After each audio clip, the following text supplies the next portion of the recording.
মাত্র একদিন আগের ঘটনা।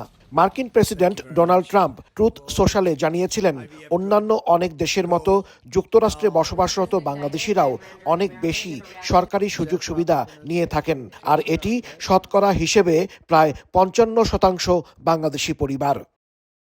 অভিবাসন ইস্যুতে আইসের ধরপাকড়ের মধ্যে ট্রাম্পের এমন তথ্যে এর কার্যকরণ নিয়ে উদ্বিগ্ন হয়ে পড়েন প্রবাসীরা। একদিন যেতে না যেতেই তা যেন মূর্তিমান আতঙ্ক হয়ে ধরা দিল। মঙ্গলবার মার্কিন পররাষ্ট্র দফতর ভিসা বন্ডের আওতায় পড়া দেশগুলোর হালনাগাদ তালিকা প্রকাশ করেছে।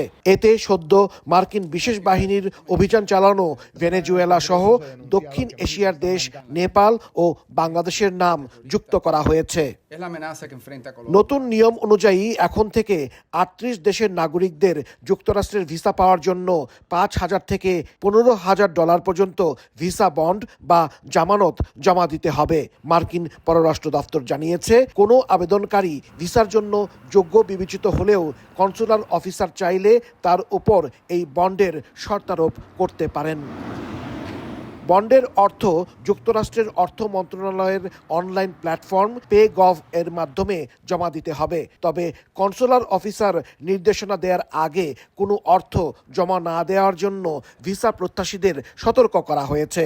যুক্তরাষ্ট্রের দাবি, এই পাইলট প্রোগ্রামের মূল উদ্দেশ্য হল ভিসার মেয়াদ শেষ হওয়ার পর যারা অবৈধভাবে থেকে যান তাদের নিরুৎসাহিত করা। মূলত যেসব দেশের নাগরিকদের যুক্তরাষ্ট্রে গিয়ে ফিরে না আসার হার বেশি, সেসব দেশকেই এই তালিকার অন্তর্ভুক্ত করা হয়েছে।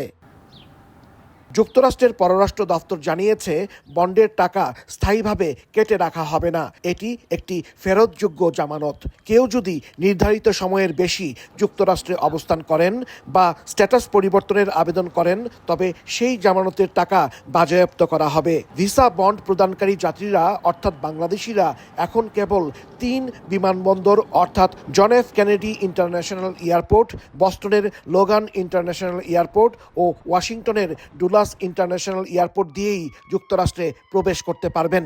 তবে যাদের যুক্তরাষ্ট্রের ভিসা ইতিমধ্যে রয়েছে তাদের বিষয়ে সুনির্দিষ্ট করে কিছু বলেনি মার্কিন পররাষ্ট্র দফতর। হাসানুজ্জামান সাকি, সময় সংবাদ, যুক্তরাষ্ট্র।